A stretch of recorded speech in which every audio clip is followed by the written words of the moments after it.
સમયના એકમો વિશે જોયું અને સમયના એકમોનો એકબીજા વચ્ચે શું સંબંધ રહેલો છે એ પણ જોયું. અને આપણે એ પણ જોયું કે ઘણી ક્રિયાઓ એવી હોય છે કે જે સેકન્ડોમાં થતી હોય, મિનિટોમાં થતી હોય, કલાકોમાં થતી હોય, દિવસોમાં થતી હોય, મહિનાઓમાં થતી હોય અને વર્ષોમાં પણ થતી હોય છે. તો આવી ક્રિયાઓ વિશે આપણે આગળ જોઈ ગયા છીએ. હવે આપણે અહીંયા જન્મના પ્રમાણપત્ર વિશે જોવાનું છે. તો તમને એવું થાય કે જન્મનું પ્રમાણપત્ર એની તો વળી શું જરૂર? તમે બધાએ કદાચ સાંભળ્યું પણ હશે જન્મનું પ્રમાણપત્ર. તો આ શું છે? આ એક પ્રકારનું એવું પ્રમાણપત્ર છે કે જ્યારે આપણે જન્મીએ છીએ ત્યાર પછી તેના થોડા સમયમાં આપણે આપણી જે પંચાયત હોય એ પંચાયતની અંદર આપણા જન્મની નોંધણી કરાવવાની હોય છે. તો આપણે આપણા જન્મની નોંધણી કરાવીએ છીએ. તો આ નોંધણીની અંદર આપણી જે કંઈ ડિટેલ્સ હોય છે એ બધી લખવામાં આવે છે. જેમ કે આપણી જન્મ તારીખ, આપણો જન્મ કયા સમયે થયો, કયા સ્થળે થયો, આપણું ગામ કયું છે, આપણા મમ્મીનું નામ, આપણા પપ્પાનું નામ, આપણું જે આપણે જે જગ્યાએ રહીએ છીએ એ જગ્યાની એડ્રેસ. ત્યાર પછી આપણે જોઈએ તો કે આપણે જે દિવસે આપણે એની નોંધણી કરાવી હોય, આપણા જન્મની નોંધણી કરાવી હોય એની નોંધણીની તારીખ અને આપણને ક્યારે એ જન્મનું પ્રમાણપત્ર આપવામાં આવ્યું હોય છે એ પણ લખેલું હોય છે. ત્યાર પછી જોઈએ તો કે એની અંદર આપણને નોંધણીનો ક્રમાંક પણ આપેલો હોય છે. તો આ જન્મનું પ્રમાણપત્ર હોય તો એના ઉપરથી આપણને શું કે એના ઉપરથી આપણને એ ફાયદો થાય કે ક્યારેક આપણે જન્મ તારીખ ભૂલી ગયા હોય તો એ આપણને એના ઉપરથી મળી રહે છે. અને બીજું કે જન્મનું પ્રમાણપત્ર હોય તો એ એક આપણી ઉંમરનો એક આધાર છે કે આપણને કોઈ પૂછે કે તમારા વર્ષ કેટલા છે તો આપણે જોઈએ કે આપણને ઉંમર ન ખબર હોય પણ જો કદાચ આપણે થોડું આગુ પાછું થઈ જાય ઉંમરમાં કે ચાલો 10 વર્ષની જગ્યાએ 11 વર્ષ બોલાય છે તો એ શું થયું? ખોટું થયું કહેવાય. તો એના માટે કે આપણી પાસે જો જન્મનું પ્રમાણપત્ર હોય, આપણે એમને જન્મનું પ્રમાણપત્ર આપીએ તો એ આપણા વર્ષની સાચી ઉંમર, આપણી ઉંમરના સાચા વર્ષ એ લખી લે છે. તો અહીંયા એક આવું જન્મનું પ્રમાણપત્ર છે કે જે તમે તમારી બુકમાં આપ્યું છે એના વિશે હવે આપણે અહીંયા થોડું જોઈએ. અને તમારી બુકની અંદર એક જન્મનું પ્રમાણપત્ર આપ્યું છે. જો અહીંયા એ છે તો એ જન્મના પ્રમાણપત્ર ઉપરથી આપણે એની ડિટેલ્સ વાંચી અને અહીંયા જે પ્રશ્નો આપ્યા છે એ પ્રશ્નોના જવાબ આપણે લખવાના છે. તો જો અહીંયા જન્મનું પ્રમાણપત્ર આપ્યું છે તો એની અંદર સૌથી પહેલા શું લખ્યું છે કે ફોર્મ નંબર, એટલે કે જે આપણે જન્મનું પ્રમાણપત્ર છે એનો જે ફોર્મ છે એને નંબર આપેલો છે. તો એનો નંબર કયો છે? તો કે ફોર્મ નંબર 5. ત્યાર પછી નીચે લખ્યું છે ગુજરાત સરકાર, એટલે કે ગુજરાત સરકાર દ્વારા આને પ્રમાણિત કરવામાં આવે છે. ત્યાર પછી છે કે જન્મનું પ્રમાણપત્ર, એટલે કે આ પ્રમાણપત્ર શેનું છે? તો કે જન્મનું પ્રમાણપત્ર. પછી નીચે લખ્યું છે કે આથી પ્રમાણિત કરવામાં આવે છે કે આ માહિતી જન્મની અસલ યાદીમાંથી લેવામાં આવી છે કે જે યાદી બાલીસણા ગ્રામ પંચાયતની વર્ષ 2002 ની જન્મ નોંધપોથીમાં છે. અહીંયા શું આપ્યું છે કે અહીંયા જે જન્મનું પ્રમાણપત્ર છે તો એનો કંઈક પ્રૂફ હોવું જોઈએ. તો એ પ્રમાણપત્ર એ આપણું જન્મનું પ્રૂફ છે, બરાબર? તો એ આપણે જ્યારે પ્રમાણપત્ર આપે ત્યારે એની અંદર કંઈક તો ડિટેલ્સ લખેલી હોય. તો અહીંયા લખેલું છે કે આ એક જન્મનું પ્રમાણપત્ર છે કે જેમાં પ્રમાણિત કરવામાં આવે છે, એટલે કે એમાં સૂચવવામાં આવે છે કે આ માહિતી જન્મની નોંધણી છે, એની જે જન્મની જે નોંધપોથી હોય એમાંથી આ લીધેલી છે. અને એ ક્યાંથી લીધેલી છે? તો કે બાલીસણાની જે ગ્રામ પંચાયત છે એની જે નોંધપોથી છે એમાંથી આને લીધેલી છે.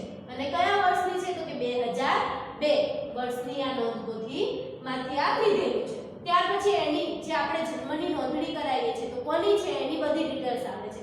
તો કે નામ કોનું? તો કે જે બાળક જન્મ્યું છે એનું નામ. તો શું નામ છે અહીંયા? કે સુધા રમેશચંદ્ર ત્રિવેદી. શું નામ છે? સુધા. જે બાળક છે એનું નામ છે સુધા. તો કે સુધા રમેશચંદ્ર ત્રિવેદી.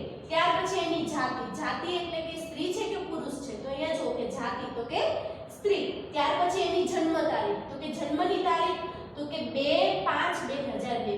જો અહીંયા તમને આંકડામાં આપ્યું છે કે 2/5/2002 અને બાજુમાં તમને શું આપ્યું છે કે શબ્દ વિસ્તારથી લખેલું છે કે 2 મે 2002. ત્યાર પછી આપ્યું છે જન્મસ્થળ. તો જન્મસ્થળ કયું છે? ક્રિષ્ના હોસ્પિટલ, એટલે કે એમનો જન્મ ક્યાં થયો હતો? ક્રિષ્ના હોસ્પિટલમાં. ત્યાર પછી છે પિતાનું નામ, તો કે રમેશચંદ્ર ત્રિવેદી. અને પછી માતાનું નામ, તો કે ભારતીબેન ત્રિવેદી. અને છેલ્લે પછી ત્યાર પછી છે નોંધણી તારીખ, એટલે કે એમને કઈ તારીખે આનું નોંધ કરાઈ હતી, ગ્રામ પંચાયતની અંદર કઈ તારીખે નોંધ કરાઈ હતી? તો કે 2/5/2002. જ્યારે એનો જન્મ થયો એ જ દિવસે એમને નોંધણી કરાવેલી છે. ત્યાર પછી એમનો નોંધણીનો નંબર, તો કે એમને નોંધણી કરાઈ છે તો એનો નંબર કયો છે? તો કે 815/02, એટલે કે બીજા 815 એમનો નોંધણી નંબર છે. ત્યાર પછી છે તારીખ, તો પછી તારીખ આપી છે. તો તારીખ, તો કે તારીખ એટલે અહીંયા કઈ તારીખ છે? તો કે એમને જ્યારે જન્મનું પ્રમાણપત્ર મળ્યું છે એ તારીખ છે. તો કઈ તારીખે એમને જન્મનું પ્રમાણપત્ર મળ્યું છે? તો 5/8/2002, એટલે કે 5 ઓગસ્ટ 2002 માં એમને મળ્યું છે. અને છેલ્લે કે જેને પ્રમાણપત્ર આપ્યું છે એની સાઇન નીચે, તો કે આપનાર અધિકારની સહી, તો કે જેને આપ્યું છે એની સહી ત્યાં કરેલી હોય છે. તો આ અહીંયા શું છે કે જન્મનું પ્રમાણપત્ર આપ્યું છે. એના ઉપરથી હવે આપણે થોડા પ્રશ્નોના જવાબ છે, જે પ્રશ્નો પૂછ્યા છે એના જવાબ આપણે જોવાના છે. તો અહીંયા જો પહેલો જ પ્રશ્ન આપ્યો છે કે 2/5/2002 બતાવે છે કે સુધા બીજી ખાલી જગ્યા 2002 માં જન્મી હતી. અહીંયા શું કહે છે કે 2/5/2002 એમાં એ વસ્તુ એવી દર્શાવે છે કે સુધા બીજી ખાલી જગ્યા 2002 માં જન્મી હતી. તો બીજી કઈ તારીખે જન્મી હતી? તો જો તમને પ્રમાણપત્ર આપી છે કે 2/5/2002, તો ત્યાં તમને વિસ્તારથી પણ આપ્યું છે કે બીજી મે 2002. તો અહીંયા પણ શું આવશે કે 5/2/2002 બતાવે છે કે સુધા બીજી મે 2002 માં જન્મી હતી. બરાબર, શું બીજી મે 2002 માં જન્મી હતી. ત્યાર પછી બીજો પ્રશ્ન જોઈએ. તો બીજા પ્રશ્નમાં શું છે કે બીજી મે 2008 ના રોજ સુધાની ઉંમર કેટલી થશે? હવે શું આપ્યું છે અહીંયા? બીજી મે એટલે 2 મે 2008 ની સાલ છે. અહીંયા કઈ સાલ હતી? 2002. એ જન્મી છે ત્યારે 2002 છે. પણ હવે 2008 ની સાલ થાય ત્યારે એની ઉંમર કેટલી થશે? તો કે 2008 માંથી આપણે 2000 બાદ કરીએ, 2002 બાદ કરીએ એટલી ઉંમર એની હશે. તો જો આપણે અહીંયા જોઈએ કે 2008 એમાંથી 2002 ને બાદ કરો. કયું બાદ કર્યું? તો કે હાલના જે આપણને વર્ષ આપ્યું હોય એ, એમાંથી એના જન્મનું જે વર્ષ છે એને બાદ કરીએ. તો ચલો 8 માંથી 2 બાદ થાય તો કેટલા રહેશે? 6. 0 માંથી 0 જાય તો 0, 0 માંથી 0 જાય 0, 2 માંથી 2 જાય 0. તો કેટલું આવ્યું અહીંયા? 6. તો કેટલા વર્ષની હશે અહીંયા સુધા? 6 વર્ષ. કેટલા વર્ષની હશે? 6 વર્ષ. અથવા તો તમે બીજી રીતે પણ ગણતરી કરી શકો. કઈ રીતે? તો કે 2002 માં એ જન્મી છે તો 2008 માં કેટલું હશે? તો કે 2002 થી 2003, તો કે 1 વર્ષ એટલે 2003, 2004, 2005, 2006, 2007 અને 2008. તો કે 2003 માં 1 વર્ષ, 2004 માં 2, 2005 માં 3 વર્ષ, 2006 માં 4 વર્ષ, 2007 માં 5 વર્ષ અને 2008 માં 6 વર્ષ. તો કેટલા વર્ષની હશે અહીંયા? 6 વર્ષની. બરાબર. ત્યાર પછી તમને આપ્યું છે કે 2052 ના વર્ષમાં, 2052 ના વર્ષમાં તે કેટલા વર્ષની થશે? કયું આપ્યું છે આપણને? 2052. એટલે કે હવે જ્યારે 2052 નું વર્ષ આવે ત્યારે એ કેટલા વર્ષની થશે? તો સેમ આ જ રીતે કે જે હાલનું જે વર્ષ પૂછ્યું છે એમાંથી એના જન્મનું વર્ષ બાદ કરવાનું.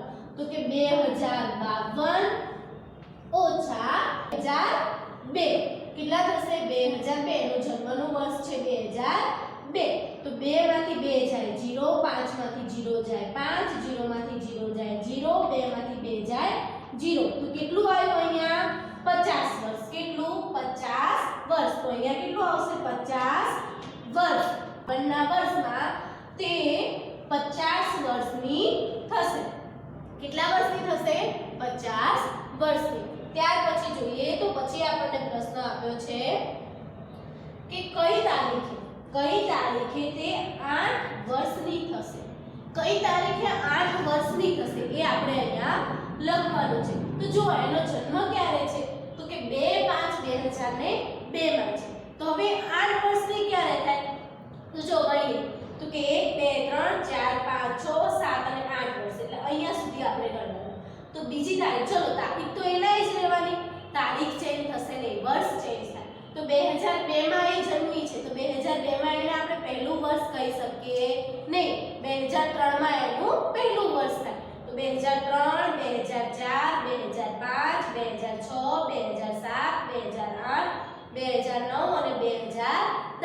કયા વર્ષમાં 8 વર્ષની થઈ? 2010 માં. તારીખ તો જે હતી એના એ તો કે 2/5/2010. તો કે કઈ તારીખે તે 8 વર્ષની થશે? તો કે 2/5/2010 માં. ત્યાર પછી આપણને આપ્યું છે કે અત્યારે સુધાની ઉંમર કેટલી છે? અત્યારે એટલે તો આપણે જોઈએ તો અત્યારે કઈ સાલ ચાલે છે? 2021. તો 2021 માં સુધા કેટલી ઉંમરની હશે? તો 2021 માંથી એના જન્મનું વર્ષ છે એને બાદ કરો. તો કે ચલો 2021 એમાંથી આપણે 2002 ને બાદ કરીએ. ચલો બાદ કરીએ તો કે 10 1 માંથી 2 ન જાય એટલે ઉપર લઈશું 10 કો એટલે 10. તો કે અહીંયા 11 થયા. 11 માંથી 2 જાય એટલે 9. અહીંયા થઈ જશે 1. 1 માંથી 0 જાય એટલે 1. 0 માંથી 0 0. 2 માંથી 0 0 એટલે કેટલા થયા? 19. એ તો બીજી રીતે. તો કઈ રીતે? તો કે 2021. અત્યારે કઈ ચાલે છે? 2021. તો આપણે ગણવાનું. ચલો આજનો જન્મનો વર્ષ કયો છે? 2002. તો પછી 2003 માં 1 વર્ષની થાય તો ત્યારથી આપણે ગણીએ તો 3 4 5 6 7 8 9 10 11 12 13 14 15 16 17 18 19 અને 21. અહીંયા આવશે 21. તો અહીંયા સુધી આપણે જોઈએ કાઉન્ટ કરીએ તો કે 1 વર્ષની તો કે 1 2 3 4 5 6 7 8 9 10 11 12 13 14 15 16 17 18 અને 19. કેટલા થયા? 19 વર્ષ. તો અહીંયા કેટલી આવશે? 19 વર્ષ. બરાબર. ત્યાર પછી આપણને આપ્યું છે પછીનો પ્રશ્ન છે એની અંદર શું કહે છે? પ્રમાણપત્રનો નોંધણી નંબર કયો છે? કે પ્રમાણપત્રનો નોંધણી નંબર કયો છે? તો ચલો પ્રમાણપત્રની અંદર જો ત્યાં તમને આપ્યો છે નોંધણી નંબર. કયો આપ્યો છે? 815/02. તો કે 815/02. એટલે અહીંયા શું છે કે 2002 ની સાલમાં એનો નંબર છે 815. બરાબર. તો અહીંયા આપણને જો કોઈ પણ જન્મનું પ્રમાણપત્ર હોય તો એના ઉપરથી આપણે જે કંઈ વિગત જોતી હોય એ બધી જ વિગતોને આપણે લઈ શકીએ છીએ. એના ઉપરથી આપણા જન્મ ક્યાં થયો હતો અને જન્મની તારીખ પણ આપણે જાણી શકીએ છીએ. જે કુટુંબના જે કંઈ સભ્યો છે એ સભ્યોની વિગત એમના વર્ષની વિગત આપી હોય તો એના ઉપરથી આપણે થોડા પ્રશ્નો જવાબ જોઈએ. તો અહીંયા આપ્યું છે કુટુંબના સભ્યો અને તેમની હાલની ઉંમરની વિગત. એના ઉપરથી પ્રશ્નોના જવાબ લખો. તો અહીંયા જો તમને એક કુટુંબ આપ્યું છે, કુટુંબના સભ્યો જે છે એમની વિગત આપી છે. તો કુટુંબના સભ્ય તો કે મનીષા, એની મમ્મી, એના પપ્પા અને એના દાદી આપ્યા છે. અને એમની હાલની ઉંમર એટલે અત્યારની જે ઉંમર છે એ અહીંયા લખી છે. તો કે મનીષાની 8 વર્ષ, તેના મમ્મીની 35 વર્ષ, તેના પપ્પાની 39 વર્ષ અને તેના દાદીની 72 વર્ષ. તો અહીંયા આ હાલની એટલે કે અત્યારની જે ઉંમર છે આપ્યું છે તો એના ઉપરથી આપણે પ્રશ્નોના જવાબ લખવાના છે. તો પહેલું જ આપ્યું છે કે મનીષાની દાદી તેના મમ્મી કરતાં કેટલા વર્ષ મોટા છે. હવે શું કીધું છે કે મનીષાની દાદી છે એના મમ્મી કરતાં કેટલા વર્ષ મોટા છે. તો એના માટે આપણે શું કરવું પડે? તો કે મનીષાના દાદીની જે ઉંમર છે એમાંથી એના મમ્મીની ઉંમરને આપણે બાદ કરવી પડે. તો કે મનીષાના દાદીની ઉંમર કેટલી છે? તો કે 72. એમાંથી આપણે કેટલા બાદ કરીશું? તો કે મનીષાના મમ્મીની ઉંમર તો કે 35 વર્ષ. તો કે 35 બાદ કરીએ તો આપણને મળે. તો ચલો અહીંયા જોઈએ તો 72 - 35. ચલો 2 માંથી 5 ન જાય એટલે ઉપર લઈશું 10 કો એટલે આવશે 12. આગળવાળી સંખ્યામાં 1 ઓછા એટલે 6. ચલો 12 માંથી 5 બાદ કરીએ તો 5 ને આપણે 12 સુધી પહોંચાડીએ. તો 5 પછી 6 7 8 9 10 11 અને 12. તો કેટલા થયા? તો કે 1 2 3 4 5 6 અને 7. તો કે 12 માંથી 5 જશે તો 7 અને 6 માંથી 3 જાય તો 3. તો કેટલો જવાબ આવ્યો? 37. કેટલો આવશે અહીંયા? 37. તો કે આપણે કહી શકીએ કે મનીષાની દાદી તેના મમ્મી કરતાં 37 વર્ષ મોટા છે. ત્યાર પછી આપણને બીજો પ્રશ્ન આપ્યો છે. એમાં કહ્યું છે મનીષા તેના પપ્પા કરતાં કેટલા વર્ષ નાની છે. એટલે કે અહીંયા આપણે મનીષાની ઉંમર છે એ 8 વર્ષ છે અને એના પપ્પાની તો કે 39 વર્ષ છે. તો કે એ એના પપ્પા કરતા નાની છે, પણ કેટલા વર્ષ નાની છે? તો એના માટે આપણે શું કરવું પડે કે તેના પપ્પાની ઉંમરમાંથી મનીષાની ઉંમરને બાદ કરો. તો કે 39 ઓછા 8. તો કે 39 ઓછા 8. તો કે 9 માંથી 8 જાય તો 1, 3 માંથી 0 જાય તો 3. તો કેટલા થયા? 31 વર્ષ. કેટલું થશે? 31 વર્ષ. તો કે મનીષા તેના પપ્પા કરતા 31 વર્ષ નાની છે. ત્યાર પછી આપણને આપ્યું છે કે મનીષાના જન્મ સમયે તેની મમ્મીની ઉંમર જણાવો. એટલે કે મનીષાનો જ્યારે જન્મ થયો ત્યારે એની મમ્મીની ઉંમર કેટલી હતી? તો એની મમ્મીની હાલની ઉંમર કેટલી છે? 35. અને મનીષાની હાલની ઉંમર 8 વર્ષ. તો કે 8 વર્ષ પહેલા મનીષા જન્મી હતી, બરાબર? તો કે ત્યારે એની મમ્મીની ઉંમર કેટલી થવાની? તો કે હાલની જે મનીષાની ઉંમર છે એને એની મમ્મીની ઉંમરમાંથી બાદ કરો એટલી. તો કે 35 ઓછા 8. તો 35 8. તો ચલો એ પણ કરીએ. તો કે 35 ઓછા, તો અહીંયા થશે 15, અહીંયા થશે 2. તો 15 માંથી 8 જાય તો 8 ને પહોંચાડો 15 સુધી. 8 પછી 9, 10, 11, 12, 13, 14 અને 15. તો કે 3, 3, 6 અને 1 7. તો અહીંયા આવશે 7 અને 2 માંથી 0 જાય તો 2. એટલે કેટલું આવ્યું? 27. તો કેટલું આવશે અહીંયા? 27 વર્ષ. એટલે આપણે કહી શકીએ કે મનીષાના જન્મ સમયે તેની મમ્મીની ઉંમર 27 વર્ષ હતી. ત્યાર પછી છેલ્લો પ્રશ્ન આપ્યો છે કે 4 વર્ષ પછી મનીષાની ઉંમર કેટલી હશે? હવે જો મનીષાની હાલની ઉંમર 8 વર્ષ છે, તો 4 વર્ષ પછી કીધું છે, તો હાલની ઉંમરની અંદર શું કરવાનું? બીજા 4 વર્ષને ઉમેરી દેવાના. તો એની 4 વર્ષ પછીની ઉંમર આપણને મળી જાય. તો કે હાલની ઉંમર 8 વર્ષ છે, બરાબર? એમાં હજી કેટલા ઉમેરવાના? તો કે 4. કેમ? 4 વર્ષ પછીની કીધી છે એટલે. તો કે 8 ની અંદર 4 ઉમેરીએ એટલી. તો 8 અને 4 કેટલા થવાના? 8 પછી 9, 10, 11 અને 12. તો કે 12 વર્ષ. જો આપણને પછીની ઉંમર શોધવાની કીધી હોય તો હાલની ઉંમર હોય એની અંદર જે વર્ષ આપ્યું હોય, જેટલા વર્ષ કીધા હોય એને સરવાળો કરવાનો. અને પહેલાની ઉંમર કીધી હોય તો આપણે શું કરવું પડે?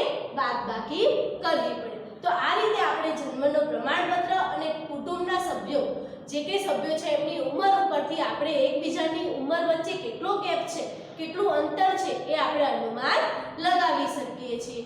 તો આપણે આના પછીના વિડીયોની અંદર આનો નેક્સ્ટ ટોપિક શીખીશું. Thank you.